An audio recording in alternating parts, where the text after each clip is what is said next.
ఇప్పుడు మనం వచ్చేసి ప్రస్తుతానికి మురుదేశ్వర్లో అయితే ఉన్నాము. ఈ మురుదేశ్వర్కు మన తెలుగు రాష్ట్రాల నుంచి ఎలా చేరుకోవచ్చు, ముఖ్యంగా హైదరాబాద్ నుంచి ఎలా చేరుకోవచ్చు, బడ్జెట్ ఎంత అవుతుంది, మనకి ఇక్కడికి రావడానికి ఏమేమి ఆప్షన్స్ ఉన్నాయి, బస్సు, ట్రైను, ఫ్లైట్, ఇవన్నీ డీటెయిల్స్ తెలుసుకుందాం. ఇప్పుడైతే ప్రస్తుతానికి మనం మురుదేశ్వర్ అయితే వెళ్దాం పదండి. ఇప్పుడు మనం మురుదేశ్వర్ ఎలా చేరుకోవాలో తెలుసుకుందాం. ముఖ్యంగా మనం మురుదేశ్వర్ చేరుకోవాలంటే మనం ఈజీగా వెళ్ళే వే వచ్చేసి ట్రైన్ ఆప్షన్. మన హైదరాబాద్ నుంచి మురుదేశ్వర్కు ఓన్లీ 1 ట్రైన్ ఉంది, వీక్లీ ఉంది ఆ ట్రైను. ఇక్కడ కాచిగూడలో మార్నింగ్ 6కి స్టార్ట్ అవుతుంది. మీకు ఆల్మోస్ట్ జర్నీ వచ్చేసి 32 అవర్స్ ఉంటుంది జర్నీ. తర్వాత మీరు మురుదేశ్వర్ అయితే చేరుకోవచ్చు. ఇది ఫస్ట్ ఆప్షన్.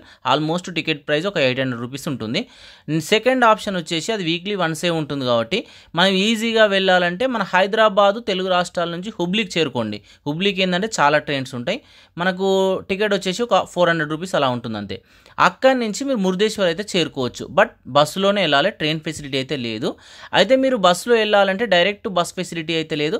అక్కడి నుంచి కుమ్టాక్ కానీ హోనావర్కి కానీ నెంబర్ ఆఫ్ బస్సెస్ ఉంటాయి. 1 అవర్కి ఒక బస్ అయితే ఉంటుంది. ఒక 160 కిలోమీటర్స్ ఉంటుంది. ఒక ఆల్మోస్ట్ ఒక 4 అవర్స్ ఇలా జర్నీ అయితే పడుతుంది. మీకు టికెట్ ప్రైస్ కూడా తక్కువనే ఉంటుంది, ఒక 200-250 రూపే ఉంటుంది.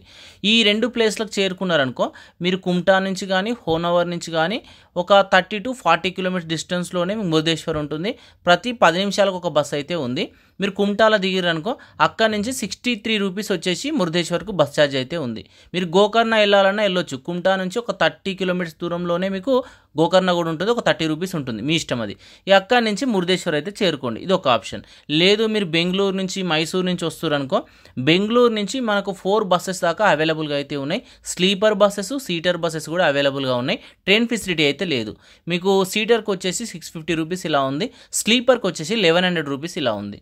ఒకవేళ మైసూరు నుంచి మీరు వచ్చారనుకో మార్నింగ్ 6 o'clock బస్సు ఉంది, అదొకటే బస్సు ఉంది మైసూరు నుంచి.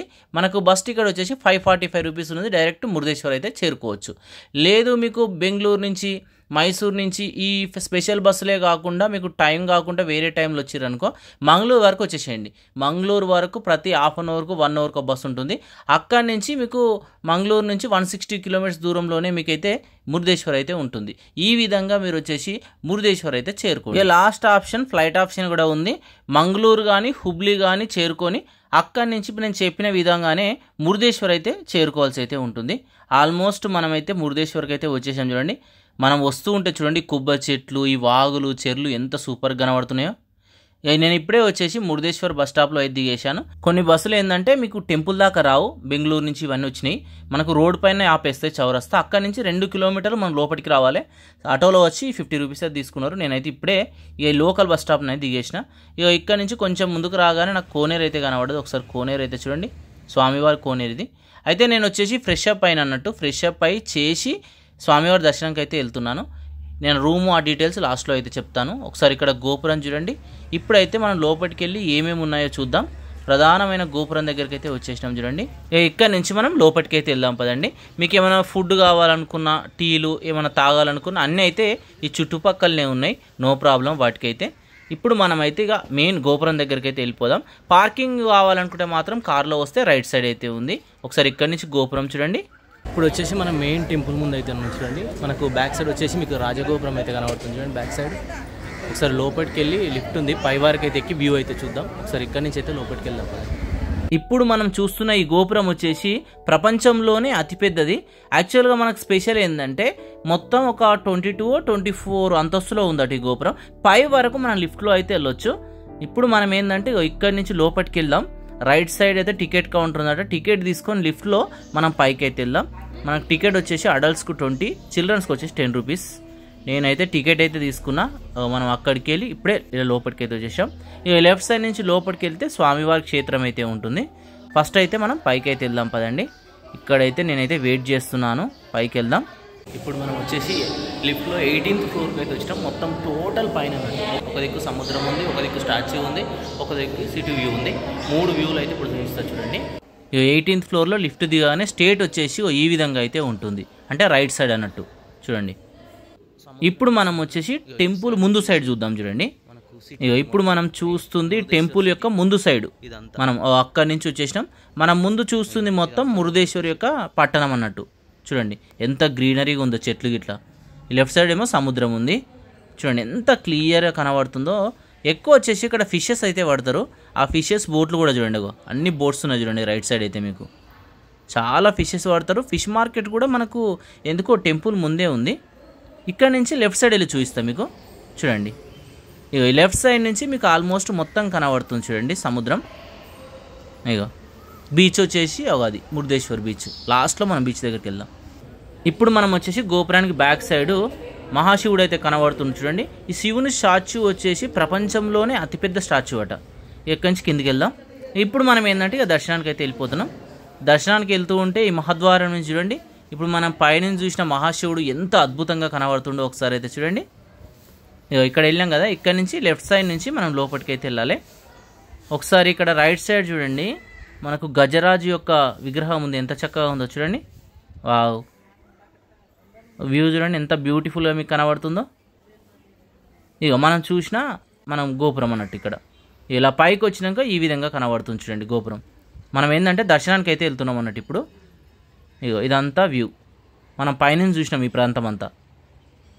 ఇక ప్రధానమైన ఆలయం వచ్చేసి ఇక్కడ కనబడుతుంది. ఇక ఇక్కడ నుంచి మనం లోపలికి వెళ్ళి మనకు శివలింగాన్ని అయితే దర్శనం అయితే చేసుకుందాం, శివయ్యని. ఇలా లోపలికి వచ్చినాక వ్యూ వచ్చేసి ఈ విధంగా కనబడుతుంది. నేను ఇప్పుడే స్వామివారిని అయితే దర్శనం అయితే చేసుకున్నాను. స్పెషల్ దర్శనం కూడా అవైలబుల్గా ఉంది. మీరు కావాలనుకుంటే టోకెన్ తీసుకొని స్పెషల్ దర్శనం అయితే చేసుకోవచ్చు. ఇక్కడ స్వామివారిని దర్శనం చేసుకొని నేను బయటకు వచ్చేసిన. ఇలా బయటికి రాగానే మీకు లెఫ్ట్ సైడ్ నుంచి దారి ఉంటుంది. ఒకసారి చూడండి ఈ దారి నుంచి లోపలికి వెళ్ళామనుకో లెఫ్ట్ సైడ్ చూడండి మళ్ళొక దారి ఉంటుంది. ఇక్కడ నుంచి లోపలికి వెళ్తే మనకు ఆ శివుని యొక్క స్టాచ్యూ దగ్గరికి అయితే వెళ్ళొచ్చు. ఇలా రైట్ సైడ్ నుంచి వెళ్తే వెహికల్ కూడా పై వరకు అయితే వెళ్తుంది. మీరు పర్మిషన్ తీసుకొని వెళ్ళాలి. రైట్ సైడ్ నేను మొత్తం మీకు హోటల్ అన్నట్టు, లేదా నడుచుకుంటూ వెళ్ళామనుకో ఒకసారి ఇక్కడ చూడండి ఇక్కడ కనబడుతుంది చూడండి మార్గం. ఇక్కడ నుంచి పైకి అయితే వెళ్ళొచ్చు. మనమైతే శివుని యొక్క స్టాచ్యూ దగ్గరికి అయితే వచ్చేసింది చూడండి. మన బ్యాక్ సైడ్ అయితే ఉంది, అక్కడ మెట్లు ఉన్నాయి, అక్కడ టికెట్ ఉంటుందట. టికెట్ తీసుకొని మనం ఆ పైకి అయితే ఎక్కేసి ఏమేమి ఉన్నాయో చూద్దాం. ఇక్కడ మెట్లు ఉన్నాయి కదా, ఈ మెట్ల నుంచి పైకి అయితే వెళ్ళిపోదాం. వావ్, పైకి వెళ్తూ ఉంటే చూడండి left side right side garden ఉందంతా. ఆల్మోస్ట్ మనం పైకి అయితే వచ్చేసాం చూడండి. ఇలా పైకి రాగానే మహాశివుని యొక్క స్టాచ్యూ చూడండి ఎంత అద్భుతంగా అయితే కనబడుతుందో. ఇక్కడ నుంచి మనం చూస్తే టెంపుల్ యొక్క వ్యూ చాలా చక్కగా కనబడుతుంది చూడండి. లెఫ్ట్ సైడ్ సముద్రము, మధ్యలో వచ్చేసి మనకు గోపురం కనబడుతుంది. ఒకసారి ఇక్కడ చూడండి, రావణాసురుడు వచ్చేసి ఆత్మలింగాన్ని మనకు వినాయకుని చేతిలో అయితే పెడతాడు, ఆ దృశ్యం అనుకుంటా. వావ్, ఇక్కడ నుంచి ఇలా వెళ్తూ ఉంటే చూడండి ఎంత గొప్పగా కనబడుతుంది చూడండి స్వామివారి యొక్క ఆ శిల్పం. వావ్, చాలా బాగుంది. ఒకసారి చూడండి, ఇక్కడ చూసి కొంచెం ఇలా వచ్చిరనుకో ఇక్కడ వచ్చేసి మీకు మరొక అవతారాలు అయితే కనబడుతున్నాయి చూడండి. ఇక్కడ నుంచి ఇలానే ఇంకా కొంచెం వచ్చినాం అనుకో ఋషులు ఇలా తపస్సు చేస్తున్న దృశ్యాలు అయితే కనబడతాయి మీకు. మనం చుట్టూ మనం ఏంటంటే ఈ ఆలయం ఉంది కదా, ఆలయము శివుని యొక్క స్టాచ్యూ ఉంది కదా, చుట్టూ అయితే తిరుగుతున్నాం. మనకేంటంటే ఇక మూడు వైపులా సముద్రమే ఉంటుంది. మనం ఆల్మోస్ట్ బ్యాక్ సైడ్ అయితే వచ్చేసినాం. ఈ సముద్రంలో వచ్చే షిప్పులు అవి తిరుగుతున్నాయి. ఒకసారి చూపిస్తారు చూడండి, బాగుంది. కానీ కొంచెం హీట్ ఉంది సముద్రం దగ్గర కాబట్టి. చూడండి అన్ని షిప్స్ తిరుగుతూ ఉన్నాయి. ఇక్కడ కంప్లీట్ చేసుకొని నేనైతే ఇంకా ముందుకైతే వెళ్తున్నాను.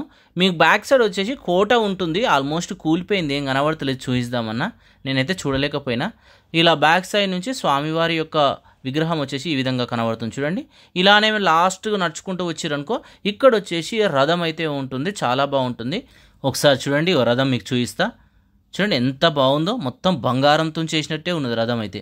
చూడండి ఇక్కడ కంప్లీట్ చేసుకొని అక్కడి నుంచి మళ్ళీ చుట్టూ తిరుక్కుంటూ ప్రధానమైన స్వామివారు ఉన్న క్షేత్రం దగ్గరికి అయితే వచ్చేసాం. ఈ పక్కన వచ్చేసి ఆలయం ఉంటుంది. ఇక్కడ ఆలయాన్ని దర్శనం చేసుకున్నాకనే ఇటైతే వచ్చేసేయండి. మనం అక్కడ రథం ఉందా, ఆ రథాన్ని చూసి ఇప్పుడే ఇటు వచ్చేసినాం. సముద్రం దిక్కు ఆ రథం అయితే ఉంటుంది. ఇక్కడ చూడండి మనకి ఎగ్జాక్ట్లీ స్వామివారి యొక్క విగ్రహం ముందే నందీశ్వరుడు అయితే ఉంటాడు. ఈ నందీశ్వరుని అయితే చూడండి దూరంలో వచ్చేసి సముద్రం కనబడుతుంది. ఇక్కడ వచ్చేసి మీకు ప్రధానమైన ఆలయం అయితే చాలా చక్కగా కనబడుతుంది చూడండి. ఇప్పుడు వచ్చేసి మనం ఈ లోపలికి అయితే వెళ్ళాలి. లోపల వచ్చేసి మనకి ఇక్కడ ఈ లింగం ఎలా వెలిచింది అంత చరిత్ర అయితే ఉంటుంది. ఒకసారి ఇక్కడ నుంచి వ్యూ చూడండి మరొకసారి. స్వామివారి యొక్క బ్యాక్ సైడ్ చూడండి, ఆ నిర్మాణం ఎంత చక్కగా ఉందో చూడండి. ఇలా చూస్తూ ఒక చుట్టూ ప్రదక్షిణ చేసి స్వామివారిని దర్శనం చేసుకున్నా. ఇప్పుడు మ్యూజియంకి వెళ్దాం. మ్యూజియం టికెట్ వచ్చేసి 20 రూపీస్ అయితే ఉంది. టికెట్ ఇక్కడైతే చూపించి ఇలా లోపలికి రాగానే ఒకసారి ఇక్కడ చూడండి, మనకి ఇక్కడ ఆత్మలింగం ఈ ప్రదేశానికి రావడానికి కారణం ఏంటిది అనేది ఇక్కడ వచ్చేసి మనకు ఇలా చాలా క్లియర్గా అయితే వర్ణించడం అయితే జరిగింది. ఒకసారి అయితే చూడండి. ఇక్కడ వచ్చేసి రావణాసురుడు తపస్సు చేసింది చాలా క్లియర్గా అయితే మనకు కనబడుతుంది. ఇప్పుడు మనం ఆలయ చరిత్ర అయితే తెలుసుకుందాం. పూర్వం రావణాసురుడు శివుని గురించి ఎంతో కఠోరమైన తపస్సు చేసి శివుణ్ణి మెప్పించి ఆత్మలింగాన్ని భూలోకానికి అయితే తెస్తాడు. కానీ శివుడిచ్చిన ఆత్మలింగ స్వభావం ప్రకారం భూమి మీద ఆ లింగం ఎక్కడ పెడితే అక్కడనే ఉండిపోతుంది అన్నట్టు. అంటే అక్కడి నుంచి శివలింగాన్ని మళ్ళీ పైకి తీయడానికి అంటే ఎత్తడానికి వీలు ఉండదని శివుడైతే ఆజ్ఞ అయితే పెడతాడు. రావణాసురుడు ఆత్మలింగాన్ని లంకలో ప్రతిష్ఠించాలి అని అనుకుంటాడు.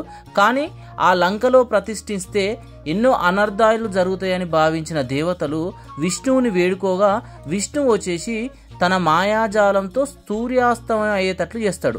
అప్పుడు రావణాసురుడు సూర్యాస్తమయం అయిందని భావించి సంధ్య వార్చుకోవడానికి మనకు సిద్ధమవుతాడు. ఈ విషయం తెలుసుకున్న నారదుడు మనకు వినాయకుని వద్దకు వెళ్ళి రావణాసురుడి వద్ద ఉన్న ఆత్మలింగం తీసుకొని భూమి మీద పెట్టాలని చెప్తాడు. అప్పుడు వచ్చేసి వినాయకుడు నారదుడు కోరినట్లు రావణాసురుడు సంధ్య వాచుకునే సమయానికి బ్రాహ్మణ వేషంలో అక్కడికైతే వెళ్తాడు. ఆ బ్రాహ్మణ వేషంలో బాలుడు ఉన్న చూసిన రావణాసురుడు నేను సంధ్య వాచుకోవాల్సిన కారణమున ఆ బాలుడిని ఏమంటాడంటే ఈ లింగాన్ని పట్టుకోవాల్సిందిగా కోరుతాడు. అప్పుడు వచ్చేసి ఈ వినాయకుడు లింగం చాలా బరువుగా ఉంటే తాను ఎక్కువసేపు మోయలేనని మోయలేకపోయే సమయం వచ్చినప్పుడు 3 సార్లు పిలుస్తా అప్పుడు మీరు రావాలని చెప్తాడు. దీనికి అంగీకరించి రావణాసురుడైతే వెళ్తాడు. అయితే గణపతి వచ్చేసి ఈ లింగాన్ని మోయలేకపోతున్నట్లు చేసి 3 సార్లు అయితే పిలుస్తాడు. సంధ్య మధ్యలో ఉండడంతో రావణాసురుడు వచ్చేసి ఇక్కడికైతే రాకపోవడంతో ఆ లింగాన్ని భూమి మీద అయితే ఈ గణపతి అయితే నిలుపుతాడు. అయితే ముఖ్యంగా ఇదంతా అయిపోయినాక రావణాసురుడు వచ్చేసి ఎంతో కోపోద్రక్తుడైతే అవుతాడు. అయితే విష్ణువు తన మాయాజాలంతోనే ఇదంతా చేస్తాడు కదా. అయితే ఈ మాయ తొలగించడంతో వెంటనే సూర్యుడు ఆకాశంలో మళ్ళీ కనిపిస్తాడు. ఈ విషయాన్ని గ్రహించిన రావణుడు ఎంతో కోపోద్రిక్తుడై ఆత్మలింగాన్ని తన చేతులతోని పెకిలించే ప్రయత్నం చేస్తాడు. కానీ ఆ లింగం అయితే పైకి లేవది. అప్పుడు ఆత్మలింగం పై ఉన్న కవచాన్ని విచ్ఛిన్నం చేసి విసిరేస్తే గోకర్ణకు 20 కిలోమీటర్ల దూరంలో మనకు సంజేశ్వర్ అనే ప్రదేశంలో పడుతుంది. లింగం పైన ఉన్న మూత తొలగించి విసిరేస్తేనేమో గోకర్ణకు 27 కిలోమీటర్ల దూరంలో ఉన్న గుణేశ్వర్లో పడుతుంది. లింగం పైన ఉన్న వస్త్రాన్ని విసిరేస్తేనేమో అది కందుక పర్వతంపై ఉన్న మురుడేశ్వర్లో అయితే పడ్డది. రాను మురుడేశ్వర్గా పిలవడం అయితే జరిగింది అన్నట్టు. ఇక్కడ చూడండి మీకు లాస్ట్లో వచ్చేసి మీకు 12 జ్యోతిర్లింగాలను అయితే చూడొచ్చు. ఈ మ్యూజియంలో ఏంటంటే మనకు ఆలయ చరిత్రను మొత్తం చాలా చక్కగా అయితే క్లియర్గా మనకు అర్థమయ్యేటట్టు అయితే చూపించారు. వచ్చినప్పుడు తప్పకుండా ఈ మ్యూజియాన్ని అయితే విజిట్ అయితే చేయండి. ఇక ఇక్కడ కంప్లీట్ చేశాక మనం ఏంటంటే కిందికి వెళ్తూ ఉన్నాం. ఇక కిందికి వెళ్తూ ఉంటే చూడండి ఆలయం యొక్క గోపురం ఎంత చక్కగా కనబడుతున్నాయో. ఇక బయటకు వచ్చేసాక ఇక్కడ మీకు సముద్రంలోనే చిన్న హోటల్ ఉంటుంది. వెళ్ళాలనుకుంటే వెళ్ళండి, చాలా బాగుంటుంది. లెఫ్ట్ సైడ్ కనబడుతుంది కదా, ఇగో ఇక్కడైతే చూడండి మనకు వ్యూ చాలా బాగుంటుంది అన్నట్టు. ఇప్పుడు మనం ఏంటంటే మనకి ఈ బీచ్ దగ్గరికి అయితే వెళ్తున్నాం. ఇక ఈ రైట్ సైడ్ ఉందా, ఈ రైట్ సైడ్ వచ్చేసి మనకు ప్రధానమైన ఆలయం ఉంది.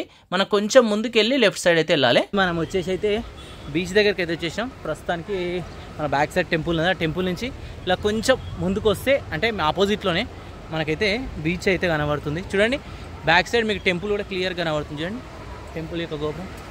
ఒకసారి ఇక్కడ నుంచి బీచ్ వ్యూ చూపిస్తా చూడండి.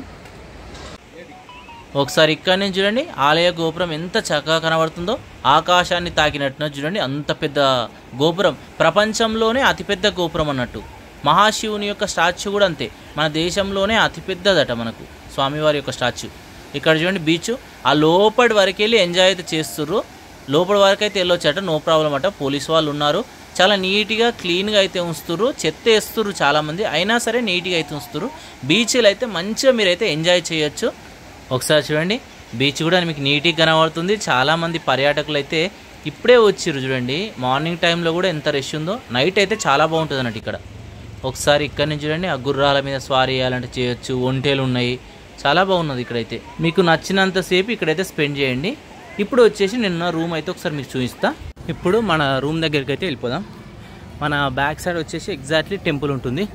చూడండి ఈ టెంపుల్ బ్యాక్ సైడ్ టెంపుల్ కనబడుతుందిగా. అయితే ఇప్పుడు మనం ఏంటంటే చౌరస్తా వస్తుంది. ఈ చౌరస్తా నుంచి రైట్ తీసుకున్నాం అనుకో మన రూమ్ అయితే ఉంటుంది. ఒకసారి నేను అక్కడికి వెళ్ళి రూమ్ అయితే చూపిస్తాను. ఇది వచ్చేసి మెయిన్ సర్కిల్. ఈ సర్కిల్కి ఎగ్జాక్ట్లీ ఆపోజిట్లో మన బ్యాక్ సైడ్ టెంపుల్ ఉంటుంది. ఇటు ఇది కోనేరు మెయిన్. ఈ కోనేరు నుంచి అటు సైడ్ వెళ్ళామనుకో మనకు ఆ రైట్ సైడ్ అక్కడ వచ్చేసి మీకు బస్ స్టాప్ అయితే ఉంటుంది. ఇగో ఈ గల్లీకి వెళ్ళాలి మనం. ఈ గల్లీ అయితే మన రూమ్ అయితే ఉంది. రూమ్ దగ్గరికి అయితే వెళ్తున్నాం. యాక్చువల్గా మీకు రూమ్స్కి ప్రాబ్లమే లేదు, చుట్టూ అన్ని రూమ్సే ఉన్నాయి. ఎక్కడ చూసినా ఒక 500 నుంచి 1000 లోపే రూమ్స్ అయితే దొరుకుతాయి. మనం ఆల్మోస్ట్ రూమ్ దగ్గరికి అయితే వచ్చేసాం. చూడండి, ఇది కొంచెం మామూలుగానే ఉంది రూమ్ అయితే. ఒకసారి రూమ్ చూపిస్తా చూడండి. ఇగో ఈ బిల్డింగ్లో లేను, ఇగో ఈ పక్క గేట్ ఉందా, ఇగో ఈ చిన్నది మీకు కనబడుతుంది, ఇందులో అయితే నేనైతే ఉన్నా. యావరేజ్గానే ఉంది రూము. కాకపోతే మనం ఒక్క డేనే స్టే చేస్తాం కాబట్టి, సింగిల్గా వచ్చినా కాబట్టి ఇటువంటి రూమ్ మస్తు అనుకున్నా, అందుకే ఇందులో ఉన్నా. ఇగో పైకి అయితే వెళ్తున్నా. లైట్స్ వేయలే, మనం వచ్చినప్పుడు లైట్స్ వేస్తారు. ఇప్పుడు నేనైతే నా రూమ్కి వెళ్ళి చూపిస్తా. 2nd ఫ్లోర్లో అయితే ఉన్నా. ప్రస్తుతానికి అయితే రూమ్లో ఉన్నాను. రూమ్ వచ్చేసి పక్కనే ఉంది, చాలా రూమ్స్ ఉన్నాయి. బట్ నేను ఉన్న రూమ్ అయితే ఒకసారి మీకు చూపిస్తాను చూడండి. ఇగో ఇది వచ్చేసి రూమ్. మనకు ఫ్యాన్ ఉంది, ఇగో టీవీ ఇటు సైడ్ ఉంది, టీవీ రన్ అవుతుంది. మనకి కూర్చోవడానికి 2 చైర్లు ఉన్నాయి. ఇట్లా మన డైనింగ్ టేబుల్ చిన్నగా ఉన్నది. ప్లగ్స్ ఇచ్చి అక్కడ ఉన్నాయి. ఇగో మనకు అద్దం వచ్చేసి ఇక్కడ ఇచ్చారు చూడండి. ఈడ వచ్చేసి అద్దం ఉంది. ఇగో ఇది వచ్చేసి వాష్రూమ్. మనకు హాట్ వాటర్, కూల్ వాటర్ అన్నీ వస్తున్నాయి ఇందులో. ఇట్లుంది. ఇటు సైడ్ అవుట్ సైడ్ వ్యూ వచ్చేసి చాలా బాగుంటుంది. యాక్చువల్గా చెట్లడం ఉన్నాయి. మనకు ఇక్కడ నుంచి టెంపుల్ గోపురం అయితే కనబడాలి, బట్ కనబడతలేదు. ఇగో మనకు ఎగ్జాక్ట్ అవుట్ సైడ్ వచ్చేసి టెంపుల్ ఉంటుంది, గోపురం ఈ లెక్కలు కనబడతలేదు, చెట్లడం ఉన్నాయి. చూశారు కదా మురుడేశ్వర్ టెంపుల్ యొక్క ఫుల్ టూర్ ప్లాన్. ఇక్కడ ఏమేమి చూడనో అన్నీ అయితే క్లియర్గా చూపించాను. టికెట్ ప్రైజెస్, ఫుల్ డీటెయిల్స్ అయితే ఇచ్చాను. ఇంకేమైనా ఉంటే కామెంట్ చేయండి. ఇంతటితో ఈ వ్లాగ్ అయితే కంప్లీట్ అయిపోయింది. Thank you.